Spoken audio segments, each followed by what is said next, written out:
Hello my dear students. So class 9 student, our today's video is one of the very most important videos क्योंकि इस video में अब हम बात करने वाले हैं कि हिटलर पावर में पूरी तरह से कैसे आता है, यानी कि एक बहुत ही important question, how did Hitler destroy democracy in Germany. Germany में हिटलर ने डेमोक्रेसी को किस तरह से डिसमेंटल किया, किस तरह से चकनाचूर किया।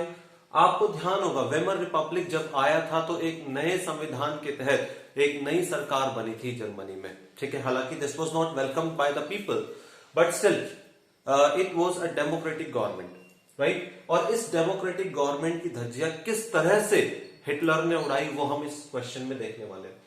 पहले हिटलर को चांसलरशिप मिल जाती है। Yes, he got the chancellorship. Chancellorship होती क्या है? This is one of the highest positions in the government. सरकार में उसे सबसे अच्छी पोजीशन मिल जाती है। यहीं से उसके स्टेप्स शुरू हो जाते हैं डेमोक्रेसी को डिसमेंटल करने के। उसके बाद एक आग लग जाती है पूरी तरह से जर्मन पार्लियामेंट में। पार्लियामेंट में जब आग लगती है, उसी फायर डिक्री का बेनिफिट हिटलर बहुत ही अच्छे से उठाता है। किस तरह से? देखिए, फायर डिक्री ऑफ 1923 के according he suspended civic rights like freedom of speech. इसी फायर डिग्री का फायदा उठाकर उसने जो आम लोगों के अधिकार होते हैं, जो नागरिकों के अधिकार होते हैं, उसको सस्पेंड कर दिया। Like he suspended the rights like freedom of speech, freedom of press, assembly that had been guaranteed by Weimar Republic. ये जो सारे अधिकार जो लोगों के पास होते हैं, इन सभी को उसने सस्पेंड कर दिया, right. And these things were guaranteed by the Weimar Republic. और ये डेमोक्रेटिक सिस्टम जब स्टैब्लिश हुआ जर्मनी में तब लोगों को मिले थे। ये सब सस्पेंड कर दिए गए। ये आपका फर्स्ट पॉइंट बन जाएगा। Look at the second point now. Hitler was against communist. वो कम्युनिस्ट के पूरी तरह से खिलाफ था, राइट। तो इसलिए उसने कम्युनिस्ट लोगों के साथ किया क्या, जरा देखते हैं। बड़ा ही मतलब एक callous behaviour, he showed a very callous behaviour against those communist. क्या किया उसने कम्युनिस्ट लोगों के साथ? He hurriedly packed them off and sent them to newly established concentration camps. उसने उन्हें सबको पैक किया और कंसंट्रेशन कैंप्स में भेज दिया। Now you must be wondering what these concentration camps are. आप सोच रहे होंगे कंसंट्रेशन कैंप्स क्या है। ये बेसिकली हिटलर के द्वारा एक पूरी कॉन्स्पिरेसी रची गई, एक षड्यंत्र रचा गया, राइट। और ये कंसंट्रेशन कैंप्स या तो बहुत दूर दराज इलाकों में, एक जैसे जेल होती है उस तरह से थे, और दूसरा उसके एक खास कैंप्स बनाया उसने, गैस चैम्बर वाले कैंप्स, जिसमें बेसिकली जहरीली गैस छोड़कर सबको मार दिया जाता था। तो इस तरह से उसने काम किए। कंसंट्रेशन कैंप्स दूर दराज इलाकों में होते थे और गैस चैम्बर्स स्पेशली लोगों को मारने के लिए होते थे। तो उसने उन्हें कंसंट्रेशन कैंप्स में ले जाकर दूर दराज इलाकों में एक जेलों में कैद करवा दिया पूरे अच्छे से। फिर 3 मार्च 1933 में फेमस इनेबलिंग एक्ट पास किया गया।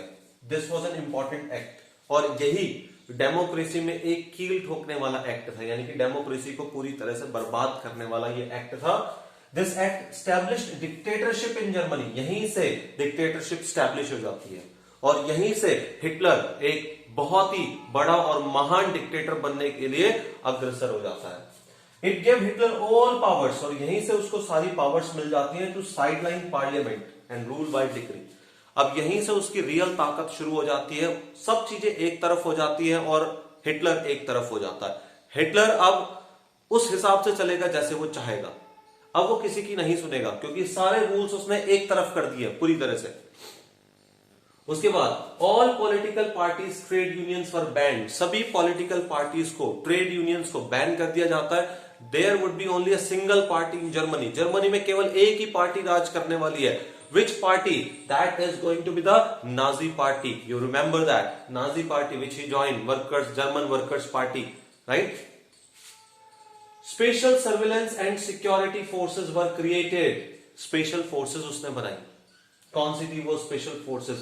बेसिकली टास्क क्या था इनका? To control and order the society. अब सोसाइटी में पकड़ बनाने के लिए, देखने के लिए कि क्या चल रहा है क्या नहीं चल रहा है। सीक्रेट पुलिस उसने बनाई, right, in ways that the Nazis wanted. Already वहां पर एक रेगुलर पुलिस होती थी, that was always in green uniform, right. लेकिन उसके अलावा ठीक other security forces, secret services, ठीक है, उसने अपॉइंट की एसएसएसडी, इसके अलावा क्रिमिनल पुलिस ये भी अपॉइंट की गई और इन्हें स्पेशल अथॉरिटीज दी गई। अब हिटलर का क्या मानना था? Hitler believed in one people one empire and one leader policy. पूरी तरह से डिक्टेटरशिप में आ जाता है हिटलर, ठीक। One people one empire one leadership, right. And that's why he dismissed all other union parties, all other unions and all other parties, and he declared that there would be only a single party that would be ruling Germany, that was going to be the Nazi party. This way he started ruling, right?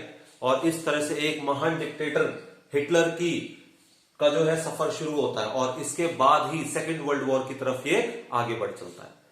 मुझे पूरी उम्मीद है students ये वाला question आपको बहुत ही अच्छे से समझ में आ गया होगा। Thank you class, thank you very much.